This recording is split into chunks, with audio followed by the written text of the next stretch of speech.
all seen the clips and we've all heard it, and the reporters there heard it as well. It's really, really strong, and it's made even more clear than ever before how much the fan base have turned on this manager. Mark, go on. It is hard when you lose the away fans, because they're the ones that travel. They're the most dedicated. They make the most noise, and to chant "you're getting sacked in the morning," we want Frank out, chanting about his style of play.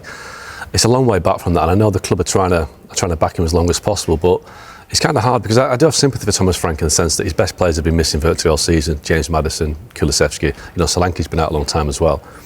But right from day one, it seemed that Thomas Frank and Tottenham were just a strange fit because of the way that he plays his football. And we can all kind of laugh at this DNA idea that clubs have a DNA, but clubs do have a DNA, and fans expect a certain way of playing. And if you're not winning football, then you have to play a certain way of football that keeps the fans on side. Now, Tottenham aren't winning games, and they're playing football that is pretty basic. And Tottenham fans enjoy a certain way of playing. And they like to be quite stylish. They like to see attacking football. They don't want to see their goalkeeper taking free kicks in the centre circle and Kevin Danso hurling long throws in from the touchline. So that's his problem. Results are bad and the football's bad. And when that's the case, you basically bring down the clock. Carl, Ian Whittle from the Sunday Times was at Turf Moor. I just want to quote his report. He says he may have lived to fight another week, but events here left Frank with one win from his past 9 domestic games in the Premier League and FA Cup. That statistic, coupled with upcoming fixtures against, wait for it, both Manchester clubs, Newcastle United and Arsenal, suggests the Dane remains very much on the proverbial hot seat. It is horrendous league form, but they seem to be getting the results in Europe. Remind you of anyone from last season, by any chance? Are the results, maybe in the Champions League, actually keeping him in this job? No, I think the thing's keeping him in his job is the lack of a true suitor who can step in and take over tomorrow. I think if you write down the reasons why Thomas Frank is keeping his job, you have to name 4 or 5 reasons before you go, I think he's doing a good job. And when you're in that situation, you're always in trouble. I think Tottenham are among a number of clubs in Europe that are waiting for the post-World Cup managerial merry-go-round, where 2 or 3 managers and national teams might be released. So perhaps a reunion with Pochettino, or perhaps going for someone like Julian Nagelsmann, who's in charge of Germany. But right now, it does not seem sustainable with Thomas Frank. You're looking at their upcoming fixture list and you're thinking, how long is it going to be before they win back-to-back games again? I can't sit here and say Thomas Frank's doing a great job and deserves to stay in it for the next 4 years. Obviously, I can't say that. But I think it would be fair to say there's a lot of other issues at Spurs that go way, way beyond the head coach position, and that's been the case for a long time now. And the fact is, they've flipped and flopped between different styles since Pochettino's sacking in 2019. They've tried Mourinho, the sort of experienced winner, the win now coach. Did the same with Antonio Conte. Then they tried the DNA coach, and you mentioned that, and the sort of the club's history and philosophy of playing expansive football. They had that with Ange Postecoglou, and it didn't work either. They finished 17th last season. So they keep flipping, and at one point they're going to have to pick something that's stable and sustainable and allows them to rebuild the club and grow, and especially given the changes in executive level and the changes in ownership, that they need to get a pattern going. And I look at Vinay Venkatesham, who's the CEO there, previously at Arsenal, and he was one of the people who really stuck with Mikel Arteta when it was quite difficult in the first few months, the first year under Arteta at Arsenal. And he knows that if you get through this storm and you put in some deep-rooted culture, you embed that, it can make a big difference. And I look at Spurs and think, the squad's not great, let's be honest. They spent a lot of money, £1 billion almost since Pochettino got sacked, and the squad's not great. And as Mark said, he's been without probably his 3 best attackers, and now Kudus for the past few weeks as well, for the whole campaign. I would argue, in Frank's favour, they've tried all the different things before. Now they've got a guy who's got a track record of being adaptable, able to change the system up, play different ways of football. And yes, obviously it's not going as planned. And I know the Spurs fans will be watching this thinking, I'm mad, because I'm not watching the team, but I am seeing, like, for example, yesterday there were signs of progress, I would say. And the fundamental fact is Spurs do not want to sack this manager. That sounds obvious because no one wants to sack the manager, but Spurs are really in this position where they've invested in a long-term strategy under Frank.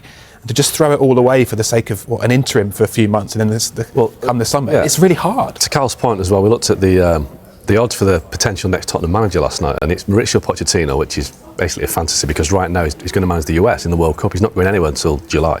Xavi. Now, Xavi is not going to come back into football after being at Barcelona to a Tottenham team, like Sam says, with a dysfunctional squad, a team that's built on playing a completely different way. I think Oliver Glasner's another one, which, Oliver Glasner right now is overseeing a Crystal Palace team that's heading for relegation like Tottenham is. So the candidates aren't great. And then you look at the interims, well, we know Ryan Mason's available again, but you can't go back to Ryan Mason after, first of all, being sacked at West Brom after 6 months. So, like Carl says, the options are really not there.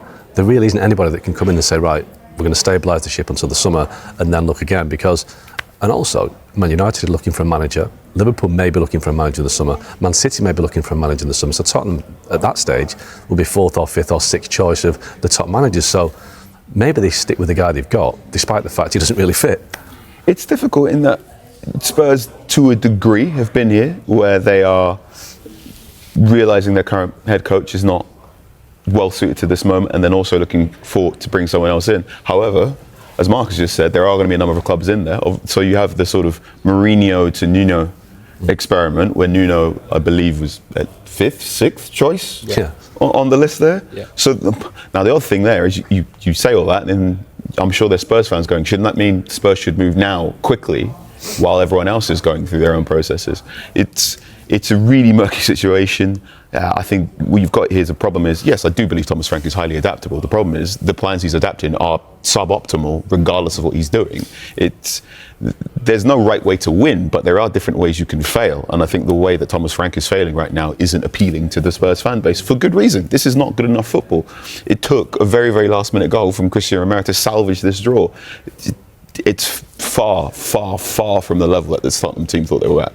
I wonder how appealing the Spurs job is to, we talk about potential managers like Xavi, like these guys with huge reputations and being at big clubs.